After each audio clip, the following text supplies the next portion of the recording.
नमस्कार और आप सभी लोगों का स्वागत है अपने इस यूट्यूब चैनल में जिसका नाम है कंप्यूटर जी। और आज की इस वीडियो के साथ हम शुरू करने जा रहे हैं कंप्यूटर सामान्य ज्ञान के क्वेश्चंस की एक सीरीज़, जिसमें हम देखेंगे कंप्यूटर से जुड़े हुए मोस्ट इम्पॉर्टेंट 1000 क्वेश्चन।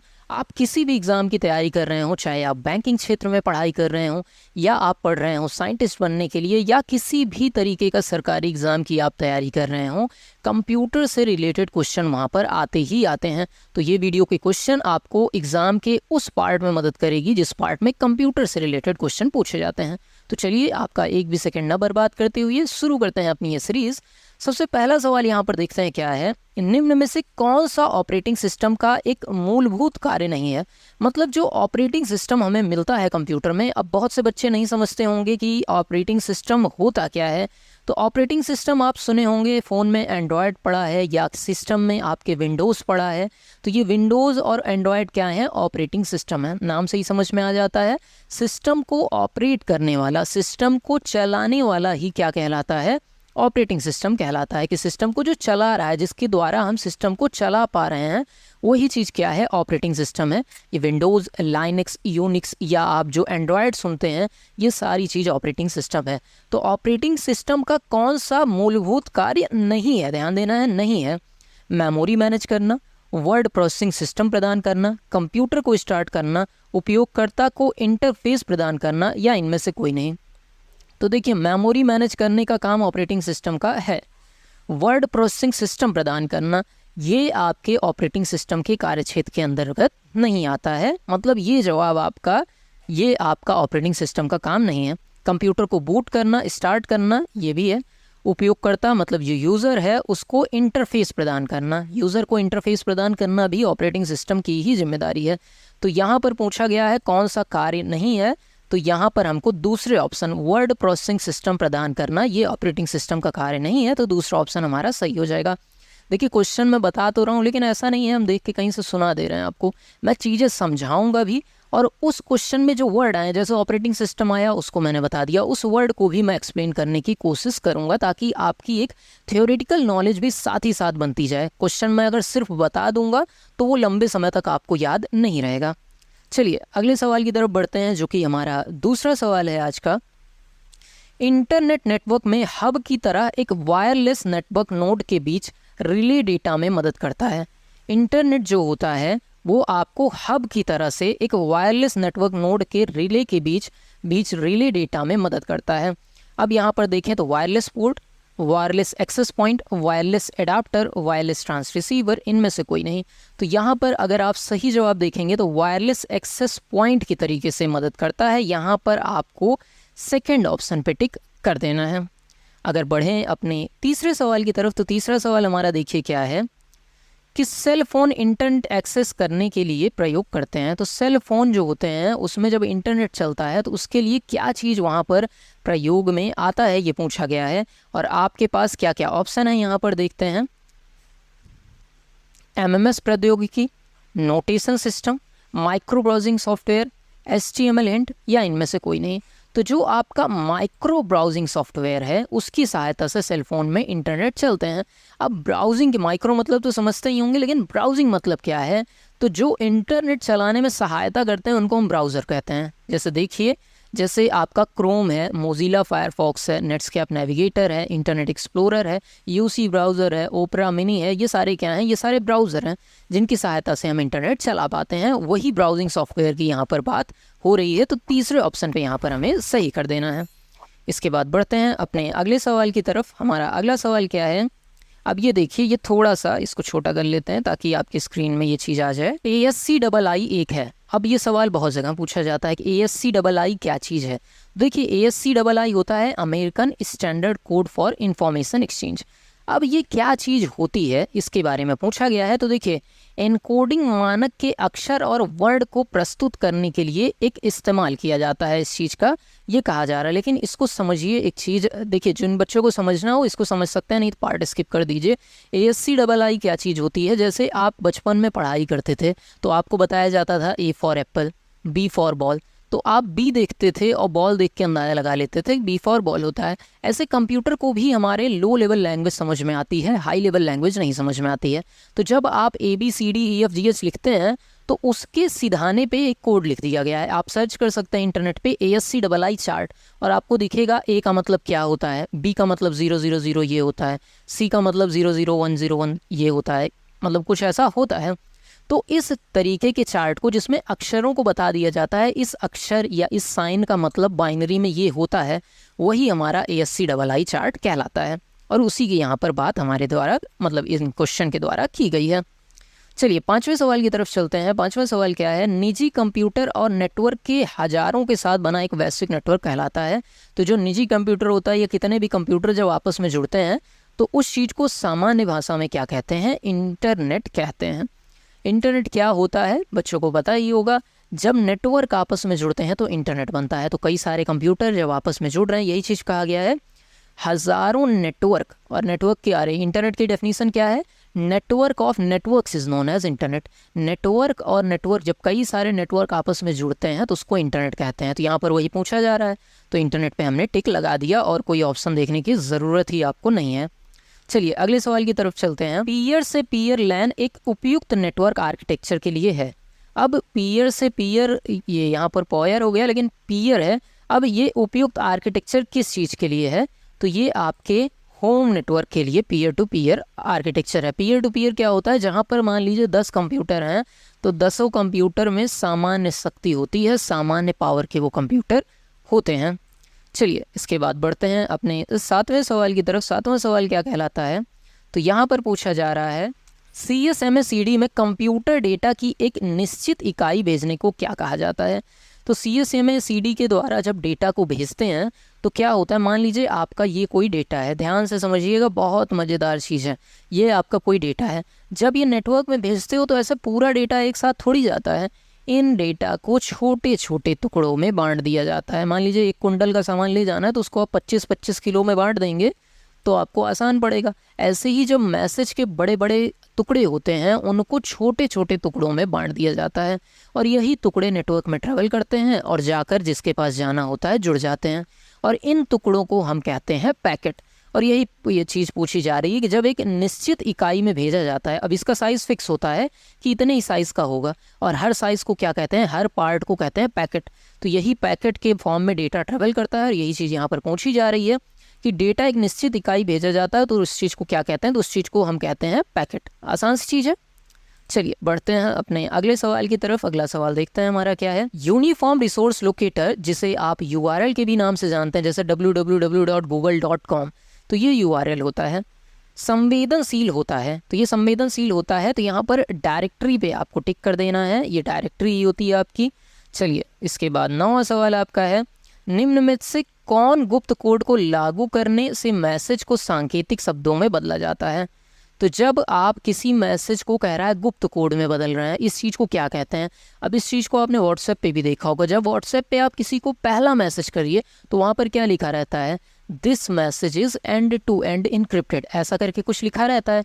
मेन शब्द वहाँ पर इनक्रिप्टेड है जो मैं समझाना चाहता हूँ।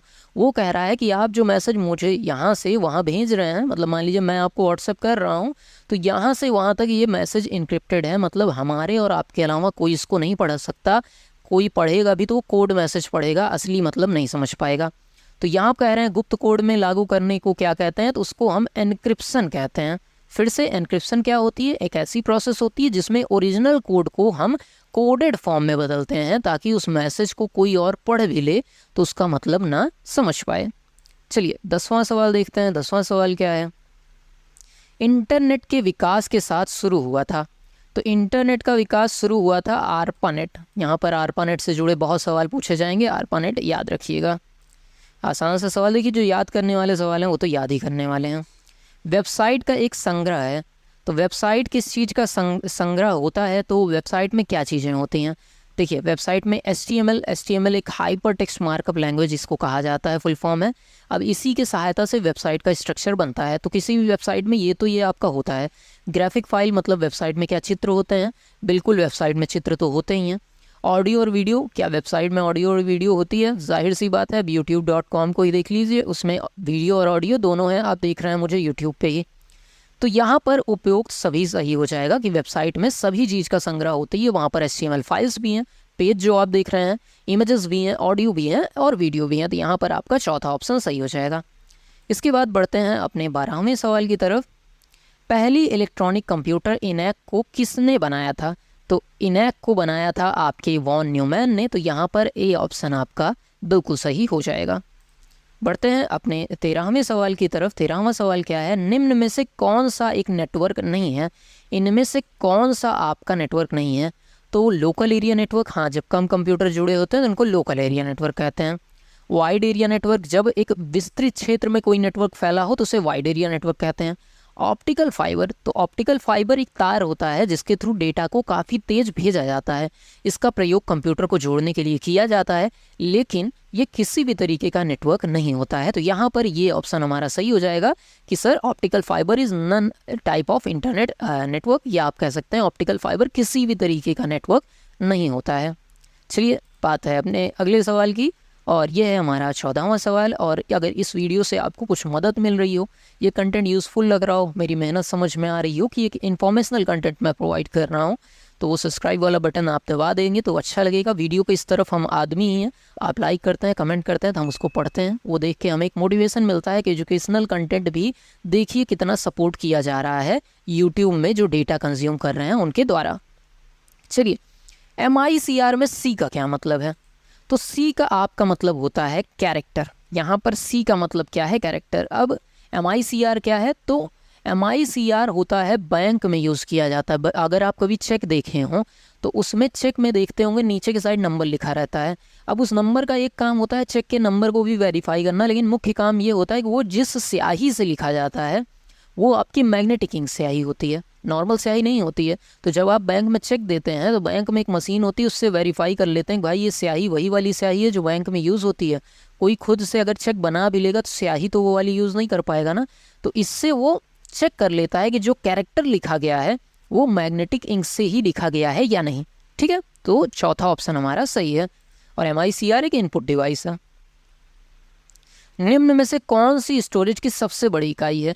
तो ये तो सभी बच्चों को पता ही होना चाहिए। GB आपकी गीगाबाइट होती है, KB किलोबाइट, मेगाबाइट और TB टेराबाइट होती है। TB में 1024 GB आती है, ये सबसे बड़ी हमारी इकाई होती है मेमोरी की। यहाँ चारों जो दी गई हैं उनमें से, ऐसा नहीं ये सबसे बड़ी इकाई है, इसके बाद भी इकाइयाँ हैं, लेकिन अभी 4 जो दिए हैं उसमें से टेराबाइट हमारी सबसे बड़ी इकाई है। बात करें अपने अगले सवाल की, हमारा 16वां सवाल है वर्चुअल मेमोरी क्या होती है? तो वर्चुअल मेमोरी देखिए हार्ड डिस्क पर मेमोरी जिसे CPU स्थित रैम की तरह प्रयोग करता है। देखिए पहला ही ऑप्शन हमारा सही है। जो आपका CPU होता है वो रैम को बढ़ाकर, जब असली में तो वो मेमोरी नहीं है लेकिन वैसी मेमोरी उपयोग में आ रही, इसलिए इसका नाम वर्चुअल, जो असल में न हो ऐसी मेमोरी कहा जाता है। चलिए बात करते हैं अपने 17वें सवाल की। 17वां सवाल क्या है? डैश डैश सॉफ्टवेयर कोड में त्रुटियों की खोजने की प्रक्रिया है। तो कौन सा सॉफ्टवेयर कोड में कमी को ढूंढता है? तो देखिए जब आप कोई भी सॉफ्टवेयर बनाते हैं, मान लीजिए आप सॉफ्टवेयर डिज़ाइनर हैं, आप जब कोई सॉफ्टवेयर बनाते हैं तो सॉफ्टवेयर बनने के बाद टेस्टिंग टीम के पास जाता है। टेस्टिंग टीम चेक करती है अलग अलग तरीके से, क्या ये सॉफ्टवेयर जो आपने बनाया है इसमें कोई कमी तो नहीं है। तो जो सॉफ्टवेयर में कमी ढूंढने की प्रक्रिया है उसको हम कहते हैं टेस्टिंग। यहाँ पर B ऑप्शन आपका सही है। बारी है हमारे 18वें सवाल की। हमारा 18वां सवाल क्या है? डॉक्यूमेंट के अंतिम एक्शन को पूर्ववत करने के लिए शॉर्टकट की क्या होती है? तो अंतिम एक्शन मतलब जो मान लीजिए आपने कुछ पहले किया है उसको वापस से आपको करना हो, वापस जाना हो, एक कदम पीछे जाना हो, तो क्या यूज़ करते हैं? अंडू बटन का यूज़ करते हैं। Ctrl+Z आपका यहाँ पर सही होगा। किसी ने मतलब ये टाइप एरर है, Ctrl+Z यहाँ पर सही ऑप्शन होगा। ठीक, यहाँ पर थर्ड ऑप्शन सही है। इसके बाद चलते हैं अपने 19वें सवाल की तरफ। प्रोग्राम जो हार्डवेयर के रूप में अस्थायी तौर पर रोम में संग्रहित होता है, तो उस प्रोग्राम को जो हार्डवेयर में परमानेंट तौर पे होता है उसको हम कहते हैं फर्मवेयर। यहाँ पर आपका तीसरा ऑप्शन सही है। बारी है हमारे 20वें सवाल की। 20वां सवाल क्या है देखते हैं। एक डॉक्यूमेंट बनाने के लिए आपको फाइल मेनू पर कमांड प्रयोग करते हैं। तो एक डॉक्यूमेंट बनाने के लिए आप फाइल मेनू में कौन सा कमांड प्रयोग करते हैं? तो कोई भी तरीके का सॉफ्टवेयर हो, फाइल मेनू में जाने के बाद जब न्यू पे आप क्लिक करते हैं तो आपकी नई फाइल खुल के आती है। यहाँ पर तीसरा ऑप्शन आपको सही कर देना है। बारी है हमारे 21वें सवाल की। Computer dash dash number system का उपयोग डेटा स्टोर और गणना के लिए करता है। तो कौन से सिस्टम का उपयोग करता है? तो कंप्यूटर जितने भी काम करता है वो सब बाइनरी में करता है। अब कहेंगे सर हम इंग्लिश में लिखते हैं तो भी तो समझ लेता है। देखो, आप इंग्लिश में बोलोगे तो भी मैं समझ लूँगा, लेकिन मेरी मातृभाषा क्या है? हिंदी है। मेरा दिमाग उसको हिंदी में बदलेगा ही बदलेगा, चाहे मैं चाहूँ या ना चाहूँ, क्योंकि मेरी जो प्रोग्रामिंग है वो हिंदी में ही बचपन में हो चुकी है। ऐसे ही आपका कंप्यूटर भी होता है, उसकी प्रोग्रामिंग बाइनरी में है। आप कुछ भी भेजे समझ भले लेगा, लेकिन उसको बदलेगा किस में? बाइनरी में बदलेगा। बारी है हमारे 22वें सवाल की। डैश डैश कमांड संपादन करने की प्रक्रिया है। तो कौन सा कमांड संपादन करने की प्रक्रिया है? तो देखिए, एक शब्द होता है एग्जीक्यूशन। किसी काम को जब करना होता है तो एग्जीक्यूशन शब्द का प्रयोग किया जाता है, वही यहाँ पर भी है, एग्जीक्यूटिंग। ठीक है, चौथा ऑप्शन आपका सही है। बारी है हमारा 23वां क्वेश्चन की। वर्ड में जब आप पैराग्राफ इंडेंट करते हैं तब आप, यहाँ पर सही ऑप्शन है मार्जिन के लिए टेक्स्ट को सही करना। इंडेंट क्या होता है? देखिए, जब आप MS वर्ड कभी खोलेंगे तो ऊपर देखेंगे, ऊपर के साइड जो रूलर होता है उसमें 2 बिंदियां बनी होती हैं। उसको खींचेंगे, जो आपका पैराग्राफ है वो थोड़ा आगे सरक जाएगा या पीछे आ जाएगा। इसी को इंडेंटिंग कहते हैं, इंडेंटिंग कहते हैं। और यहाँ पर आपका ए ऑप्शन सही है। एक बार MS वर्ड देख लीजिएगा तो आपको समझ में आ जाएगा। इसके बाद आगे बढ़ते हैं। ASCII का पूर्ण रूप है। तो ASCII का पूर्ण रूप ऊपर अभी मैंने बताया, आपको बताना चाहिए। थोड़ा सा दिमाग से सोचिए कौन सा होगा इसमें ऑप्शन। देखिए, मैं आपको 5 सेकंड देता हूँ। चलिए, तो यहाँ पर हमारा 5वां ऑप्शन सही है, American standard code for information interchange. यहाँ पर आपका 5वां ऑप्शन सही है। इसके बाद देखिए 25वां सवाल क्या है हमारा। निम्न में से कौन सा ब्राउज़र के द्वारा इंटरनेट रिसोर्सेज के लोकेशन पर कनेक्ट करने के लिए प्रयोग किया जाता है? तो इनमें से किसका प्रयोग किया जाता है रिसोर्सेज पे कनेक्ट करने के लिए? तो वो शब्द है हमारा URL। URL की ही सहायता से आप इंटरनेट पे किसी भी वेबसाइट के रिसोर्सेज को पा सकते हैं। मान लीजिए आप www.google.com लिखेंगे ही नहीं तो google.com पे पहुँचेंगे कैसे? तो जिस लिंक के द्वारा, जिस शब्द के द्वारा आप किसी वेबसाइट के रिसोर्सेज पे पहुंचते हैं उस चीज़ को URL कहते हैं। यहाँ पर हमारा चौथा ऑप्शन सही हो जाएगा। रिसोर्सेज का मतलब सामान्य चीज़ है, वेबसाइट पे मौजूद उसकी चीज़ें। बहुत परेशान होकर मत सोचिएगा। तो ये हमारे आज के 25 सवाल थे जो हमने आपसे डिस्कस किए। उम्मीद है आपको हमारे पढ़ाने का तरीका, हमारा कंटेंट पसंद आया होगा, और पसंद आया हो तो वीडियो को लाइक कर दीजिएगा, चैनल को सब्सक्राइब कर दीजिएगा। हम 1000 क्वेश्चन सामान्य ज्ञान के कंप्लीट करा पाएँ, इसके लिए आपके द्वारा हमें मोटिवेट करना ज़रूरी है। और वो आप कैसे कर सकते हैं? एक छोटा सा कमेंट करके, एक छोटा सा लाइक करके हमें मोटिवेट आप रख सकते हैं। मिलते हैं अगली वीडियो में, तब तक के लिए नमस्कार, जय हिंद।